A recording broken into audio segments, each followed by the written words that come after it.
Good morning बच्चों। द्विघात समीकरण में आगे बढ़ेंगे। कल के वीडियो में हम लोगों ने 4.1 एक्सरसाइज कंप्लीट कर ली थी, डेफिनेशन वगैरह। आज हम सीखेंगे बच्चों, दूसरा नंबर टॉपिक पढ़ेंगे कि किसी द्विघात समीकरण के हल कैसे ज्ञात करते हैं और किसी द्विघात समीकरण के हल होते क्या है, पहले तो ये समझेंगे, फिर देखेंगे कि हल ज्ञात कैसे करते हैं। अब जैसे मान लीजिए उदाहरण के लिए कोई द्विघात समीकरण लिखा हुआ है आपके पास x² -4 बराबर 0। अब इस द्विघात समीकरण के हल का क्या मतलब है बच्चों? समीकरण के हल का मतलब होता है कि चर राशि का वह मान जो उस समीकरण को संतुष्ट करे। संतुष्ट करने का मतलब क्या है कि चर राशि का मान अगर हम समीकरण में रखें तो दाएं और बाएं पक्ष बराबर हो जाएं। जैसे यहां पर अगर हम x बराबर 2 लें और x बराबर 2 को इस समीकरण में पुट करें, रखें, तो यहां पर जब हम इसके लेफ्ट हैंड साइड में 2 रखेंगे तो लेफ्ट हैंड साइड में जब 2 रखेंगे तो 2 का वर्ग ऋण 4, तो ये आ गया 4 ऋण 4 यानी 0। और यही राइट हैंड साइड भी है। तो देखिए जरा, हमने LHS में 2 रखा तो 0 आ गया और राइट हैंड साइड में 0 लिखा हुआ है। तो हम ये कहेंगे कि 2 इस समीकरण का एक हल है। अच्छा, हमने आपको पहले बहुपद में भी ये चर्चा करी है। देखिए बच्चों, बहुपद आप पढ़ चुके हैं तो इसलिए द्विघात समीकरण पढ़ना बड़ा आसान है। जैसे बहुपद के 0 का मतलब क्या होता है कि बहुपद के 0 का मतलब होता है कि चर राशि का वह मान जिसको हम बहुपद में रख दें और बहुपद 0 के बराबर हो जाए। तो रैखिक बहुपद के कितने शून्य होते हैं? 1। द्विघाती बहुपद के कितने शून्य होते हैं? 2। 3 घात वाले बहुपद के कितने शून्य होते हैं? 3। मतलब बहुपद के शून्यों की संख्या उसकी घात पर निर्भर करती है। उसी तरह से द्विघात समीकरण की घात 2 है, इसलिए इसके 2 शून्य होंगे या 2 हल होंगे या 2 मूल होंगे। एक तो मिल गया हमें, दूसरा क्या होगा जरा बताइए सोच के। x बराबर होगा -2। अगर हम यहाँ पे -2 रखेंगे तो -2 का वर्ग ऋण 4, -2 का वर्ग भी धन का 4 आएगा, तो 4 ऋण 4 यानी बराबर 0 आ गया। तो ये भी RHS के बराबर आ गया। इसका मतलब हमने लेफ्ट हैंड साइड सॉल्व करी x बराबर 2 को रख के, तो हमें राइट हैंड साइड मिल गई जो हमारे इस समीकरण की है। बस समीकरण में होता क्या, बराबर का चिन्ह होता है और कुछ अंतर नहीं। बहुपद और समीकरण में बराबर का चिन्ह, बराबर 0 या कोई संख्या हो सकती है। तो क्या इस द्विघात समीकरण के और कोई हल हो सकते हैं? अब और कोई हल बच्चों नहीं हो सकते। तो ये तो हल हमने बच्चों हिट एंड ट्रायल मेथड से निकाल लिया। एक आसान सा उदाहरण लिया जिसमें हमने आपको समझाने के लिए बताया कि इसके 2 हल हो सकते हैं। वास्तविकता में अगर हम किसी द्विघात समीकरण के हल निकालना चाहें तो उसके लिए बच्चों 3 विधियां हैं। वो विधियां कौन कौन सी हैं? गुणनखंड विधि, पूर्ण वर्ग बनाकर और द्विघाती सूत्र, जिनको हम बारी बारी से थॉरोली डिस्कस करेंगे। तो अभी हम डिस्कस करने जा रहे हैं बच्चों गुणनखंड विधि। और इस गुणनखंड विधि से भी आप फैमिलियर हैं क्योंकि आप गुणनखंड करना कक्षा 9 में सीख चुके हैं। फिर भी एक बार हम आपको दोबारा रिवाइज कराएंगे, बिल्कुल घबराने की कोई बात नहीं है, बस ध्यान से देखते रहिए। अब हम पहला हल ज्ञात करना सीखेंगे। ये तो हम लोगों ने सीख लिया कि द्विघात समीकरण के हल मूल या शून्य होते क्या है। अब हल ज्ञात कैसे करते हैं और ज्ञात कैसे करते हैं उसमें पहली विधि पढ़ेंगे गुणनखंड विधि। तो गुणनखंड विधि में क्या करना होगा हमें कि जो द्विघाती बहुपद दिया होगा उसके गुणनखंड कर लेने, और गुणनखंड करने के बाद 2 ब्रैकेट हमें प्राप्त हो जाएंगे या 1 ब्रैकेट प्राप्त होगा, उसको 0 के बराबर करके सिंपली अलग अलग हल कर लेना है। कैसे? अभी एक उदाहरण के माध्यम से समझाएंगे आपको। तो जैसे मान लीजिए उदाहरण हम लेते हैं, एक उदाहरण आपके सामने लिख देते हैं। 2x² - 3x + 1 = 0। आपसे कहा गया कि इस द्विघात समीकरण को हल कीजिए या इस द्विघात समीकरण के मूल ज्ञात कीजिए। तो आपने देखा ये जो द्विघाती समीकरण है, अगर हम इसके राइट हैंड साइड को देखें तो ये द्विघाती बहुपद है। तो ये किस प्रकार का है बच्चों? ये है ax² + bx + c प्रकार का स्टैंडर्ड फॉर्म में लिखा हुआ है। तो बच्चों इसको कैसे हल करते थे हम? इसको करते थे मध्य पद को बांट के गुणनखंड, मिडिल टर्म स्प्लिटिंग से। तो इसके गुणनखंड करेंगे मध्य पद को बांट के। तो जिसको ना आता हो वो यहाँ पे हम एक साथ बताते भी जा रहे हैं। अगर मान लीजिए आपके पास इस प्रकार का एक समीकरण आया और आपसे कहा गया हल करिए, और आपको गुणनखंड विधि से हल करने के लिए बोला गया, या आप स्वेच्छा से गुणनखंड विधि से ही हल करना चाहते हैं। सबसे पहला स्टेप ABC के मान प्राप्त कर लीजिए, उसके बाद A × C का मान प्राप्त करिए। अब यहां पर हम पहले बिल्कुल आपको डीप में बता रहे हैं और उसके बाद कुछ स्टेप आप स्किप भी कर सकते हैं। अभी आपको समझाने के लिए केवल बता रहे हैं। सबसे पहला स्टेप हमने क्या बताया? ABC के मान ज्ञात करिए। A का मतलब क्या है? देखिए x² के जो आगे लिखा हुआ है अर्थात x² का गुणांक। तो यहाँ पर इस अपने प्रश्न के लिए a का मान 2 हो गया। b का मतलब क्या है बच्चों, x का गुणांक, तो यहाँ पर x का गुणांक -3 है, तो b का मान -3 हो गया, और c का मान हो गया कांस्टेंट टर्म यानी 1। इतना करने के बाद आप a गुणे c निकालेंगे, तो a गुणे c में दो पॉसिबिलिटीज हैं, या तो a गुणे c का मान धनात्मक आएगा और या a गुणे c का मान नेगेटिव आएगा, ऋणात्मक। दो ही कंडीशन हो सकती है। यहां पर अपने इस प्रश्न में a गुणे c देखिए कितना आ रहा है, 2 गुणे 1 यानी 2 आया धन का। अब यहां पे बड़े सोचने वाली बात है, अगर a गुणे c का मान धनात्मक आएगा तो हम उसके ऐसे गुणनखंड निकालेंगे जिसको जोड़ने पर मॉड ऑफ b आए। मॉड ऑफ b का मतलब क्या है कि हम b में जो संख्या लिखी है उसका चिन्ह नहीं देखेंगे। b में यहाँ पे -3 है तो हम केवल उसको 3 समझेंगे। फिर से समझिए हमारी बात को, अगर a गुणे c का मान धनात्मक आएगा तो उसके ऐसे गुणनखंड हमें प्राप्त करने हैं कि जिसको जोड़ने पर मॉड ऑफ b आए। मॉड का मतलब होता है एब्सोल्यूट वैल्यू, अर्थात केवल आपको उस संख्या का धनात्मक मान लेना है। इसको आप मॉड को आप फर्स्ट ईयर में और बढ़िया तरीके से पढ़ेंगे। अभी आप केवल इतना समझ लीजिए, इस प्रकार से जब आप अभी एरिया ऑफ ट्राइंगल पढ़ेंगे तो उसमें भी इसका एक बार यूज आएगा मॉड का। जैसे लिखा हुआ है मॉड 5, तो इसका मतलब भी 5 होता है, और मॉड में अंदर लिखा हुआ है -5, तो इसका मतलब भी बच्चों 5 ही होता है। इस बात को थोड़ा सा खाली आप समझने के लिए अपने दिमाग में बैठा लीजिए। बाकी तो ये एक फंक्शन है मॉडुलस फंक्शन, उसके ग्राफ वगैरह से आपको 11th में बताया जाएगा, तो और बढ़िया तरीके से आपको समझ में आएगा। अभी फिलहाल के लिए मॉड का मतलब क्या है कि ऑलवेज पॉजिटिव, अपने दिमाग में ये बैठा लीजिए। अच्छा, तो अब हम आपको बता रहे थे, इतना सब भूमिका बनाने का मतलब यही है कि a क्रॉस c का मान जो आएगा अगर धनात्मक है तो उसके ऐसे गुणनखंड प्राप्त करने हैं जिसको जोड़ने पर b आए। तो यहाँ पर a गुणे c का मान हमारे प्रश्न में क्या आया, 2, और b की जगह क्या लिखा हुआ है, 3। हम माइनस नहीं देखेंगे, तो 2 के ऐसे गुणनखंड जिसको जोड़ने पे 3 आए, 2 गुणे 1 हो गया, 2 1 कम 2, 2 में 1 का गुणा करेंगे 2 आएगा, जोड़ने पे 3 आएगा। तो अब हम क्या करेंगे कि इसी 3 के स्थान पर बस 2 धन 1 लिख देंगे। देखिए जरा, अभी मैं एरो बना रहे हैं, आपको इतना पार्ट आप चाहे तो स्किप कर सकते हैं, डायरेक्ट भी कर सकते हैं अगर आपको पहले से आता है तो ये लिख देंगे 2x स्क्वायर ऋण 3 की जगह लिखेंगे 2 धन 1 ब्रैकेट के बाहर x धन 1 बराबर 0। अब क्या करेंगे, माइनस लगा हुआ है तो माइनस के अंदर गुणा होगा, x का भी गुणा होगा, तो ये हो जाएगा 2x स्क्वायर ऋण 2x ऋण 1x या x धन 1 बराबर 0। यहाँ पर इन दोनों पदों में बच्चों 2 उभयनिष्ठ है, 2x उभयनिष्ठ है, 2x स्क्वायर में 2x का भाग देंगे। कॉमन का मतलब बच्चों भाग होता है, जो भी हम कॉमन लेते हैं जिन भी पदों से, उन्हीं पदों में उसका भाग दे देते हैं। ये सिंपल कॉन्सेप्ट है कॉमन का। तो इन दोनों पदों में हाईएस्ट कॉमन 2x है, 2x स्क्वायर में से 2x को डिवाइड करेंगे तो x आएगा, और 2x में से 2x को डिवाइड करेंगे तो 1 आ जाएगा। इन दोनों में x -1 लाने के लिए माइनस का 1 कॉमन ले रहे हैं, -x में से माइनस का 1 कॉमन लेंगे तो प्लस का x आएगा, मतलब -x में से -1 को भाग देंगे तो प्लस का x आ जाएगा। उसी तरह से 1 में से -1 को भाग देंगे तो माइनस का 1 आएगा बराबर 0। फिर x -1 दोनों पदों में फिर से कॉमन हो गया, यहाँ पे आ गया 2x -1 बराबर 0। बच्चों आप गुणनखंड करने में इतना तो करते ही थे, बस बराबर 0 नहीं करते थे। इतना करने के बाद आपको क्या करना है कि दोनों पदों को 0 के बराबर करके x के मान निकाल लेने। अर्थात एक बार अब x -1 को 0 के बराबर करोगे तो x बराबर 1 आ जाएगा। ये पहला हल या पहला मूल हो गया।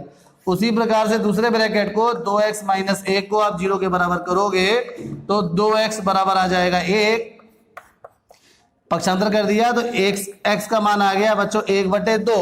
तो ये इस प्रकार से 2 हल आपके द्विघात समीकरण के आ गए। और हल को जब लिखा जाता है तो आंसर में कैसे लिखते हैं, करली ब्रैकेट आप बनाइए और 1,1/2 ऐसे लिख दीजिए। ये अच्छा तरीका है आंसर स्टेटमेंट लिखने का। तो ये तो हम लोगों ने एक उदाहरण देखा कि जिसमें a क्रॉस c का मान बच्चों धनात्मक था।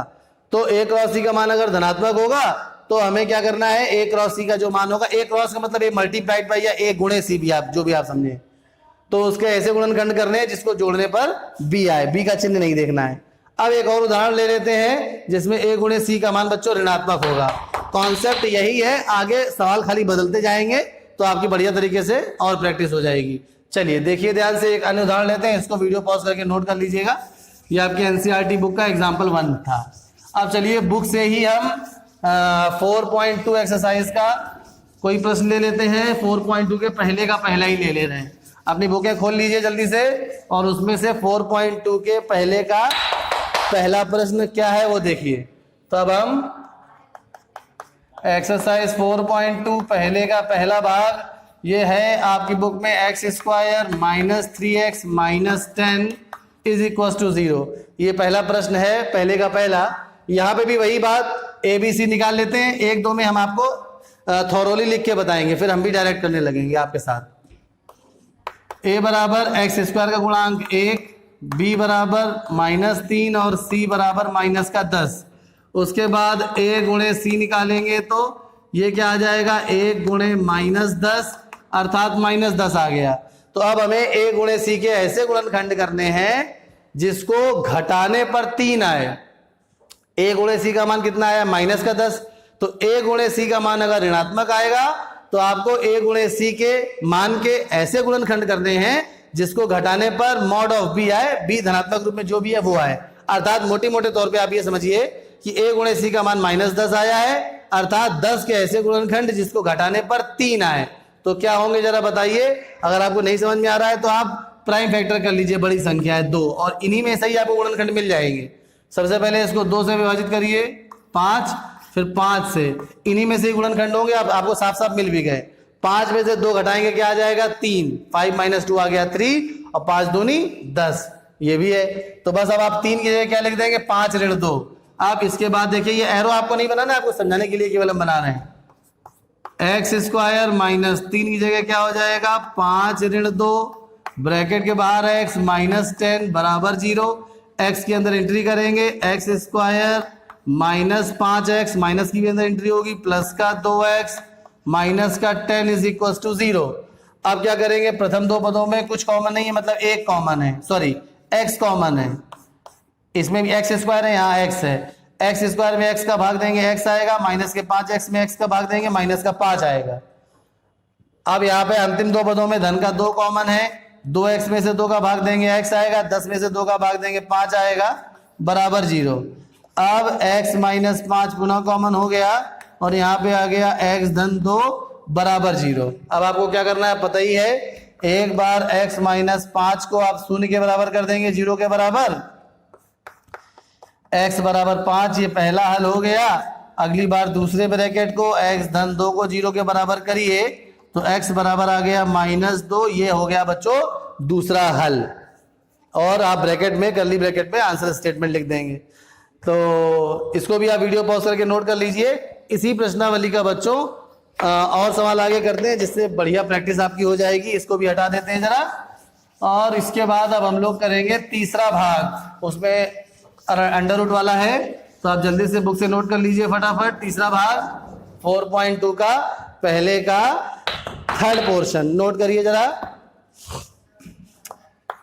फर्स्ट का थर्ड क्या है देखिए, प्रश्न लिखा हुआ है √2x square plus 7x plus 5√2 is equal to 0। बिल्कुल उसी प्रकार से इसको भी हल करेंगे। सबसे पहला क्या काम, ABC निकालना। बच्चों इसमें आपको मजा आ जाएगी, ABC वाले मेथड से देखिएगा कितना आसान प्रश्न हो जाएगा। तो A का मान हो गया √2, B बराबर हो गया 7 और C बराबर हो गया 5√2। अब क्या करेंगे बच्चों, A गुणे C निकालेंगे। A का मान है √2, B का मान है 5√2। गुणा करके बताओ जरा क्या आएगा। देखिए कैसे गुणा करते हैं इसका, √2 में √2 का गुणा करेंगे 2 आएगा, और 2 में 5 गुणा कर देंगे आ जाएगा 10। अब A गुणे C का मान आया है 10, और 10 कैसा है बच्चों, धनात्मक। इसके पहले वाले प्रश्न में कैसा था, निगेटिव ऋणात्मक। तो जब ऋणात्मक आया था तो 10 के ऐसे गुणनखंड करने थे जिसको घटाने पर B आए। उस प्रश्न में B 3 था, तो यानी गुणनखंड बन गए थे हमें 5 और 2, 5 और 2 घटाने पे 3 आ गया था। यहाँ पे क्या है, A गुणे C का मान बच्चों धनात्मक है 10, तो 10 के ऐसे गुणनखंड करने हैं जिसको जोड़ने पर B आए।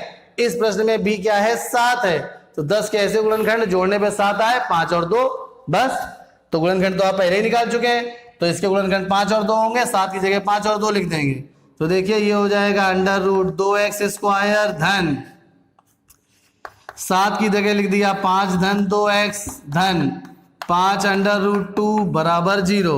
x का अंदर एंट्री करेंगे, √2x स्क्वायर, x का गुणा करा plus 5x plus 2x plus 5 under root 2 is equal to 0।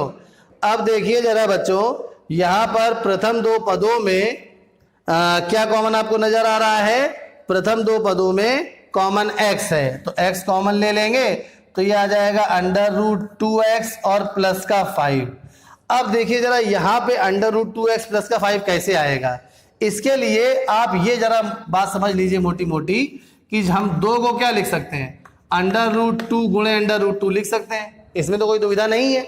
अच्छा, यहाँ पे दो की जगह अंडर रूट 2 गुणे अंडर रूट 2 समझ लीजिए कि लिखा होगा, और एक ये अंडर रूट 2 है। जैसे ये पद है, देखिए यहाँ पे अलग से आपको समझा दे रहे हैं, 2x धन 5 अंडर रूट 2, इसमें पहले दो को आप लिख लीजिए under root 2 into under root 2x और धन 5 अंडर रूट 2, इस प्रकार से स्प्लिट कर लीजिए। इसमें तो कोई गलती नहीं है, क्योंकि रूट 2 और रूट 2 गुणा करने पे 2 आएगा। ऐसा कर काहे रहे हैं? क्योंकि आगे वाले पद में अंडर रूट 2 है, इसलिए ऐसा करना पड़ रहा है बच्चों। तो अब इन दोनों पदों में आसानी से अंडर रूट 2 कॉमन मिल गया, तो अब हम अंडर रूट 2 जब कॉमन लेंगे इस वाले पद में भाग देंगे तो एक अंडर रूट 2 से एक अंडर रूट 2 कट जाएगा, केवल एक अंडर रूट 2 बचेगा, अंडर रूट 2x, और धन यहाँ पे क्या आ जाएगा 5, क्योंकि 5 अंडर रूट 2 पे जब अंडर रूट 2 का भाग देंगे तो 5 है तो बचेगा खाली। तो अब क्या करेंगे, वही यहीं पे लिख देंगे फटाफट। इसमें क्या कॉमन लिया हमने? Under root 2। अब तो आपको समझ में आ ही रहा होगा, 2 में रूट 2 का भाग देंगे, रूट 2 बचेगा, रूट 2x धन 5 बराबर 0। अब फर्दर कॉमन निकल रहा है अंडर रूट 2x प्लस 5, बच्चों फिर से कॉमन आ गया, तो यहां बचा x प्लस अंडर रूट 2 बराबर 0। अब यहां पे आ गया अंडर रूट 2x धन 5 बराबर 0, तो अंडर रूट 2x बराबर माइनस का 5, तो x बराबर आ गया माइनस का 5 बटे अंडर रूट 2। अब यहाँ पे आप चाहो तो यही आंसर लिख दो, और चाहे तो बच्चों इसको आप रेशनलाइज कर दो, इसका परमेयीकरण कर दो। परमेयीकरण करने का मतलब है कि आप रूट 2 का अंश और हर में गुणा कर दो, तो और अच्छा इफेक्ट जाएगा टीचर के ऊपर। तो 5 माइनस 5 में रूट 2 गुणा करोगे तो माइनस का 5 रूट 2 आ जाएगा, और रूट 2 में रूट 2 गुणा करोगे 2 आ जाएगा। ये पहला हल हो गया।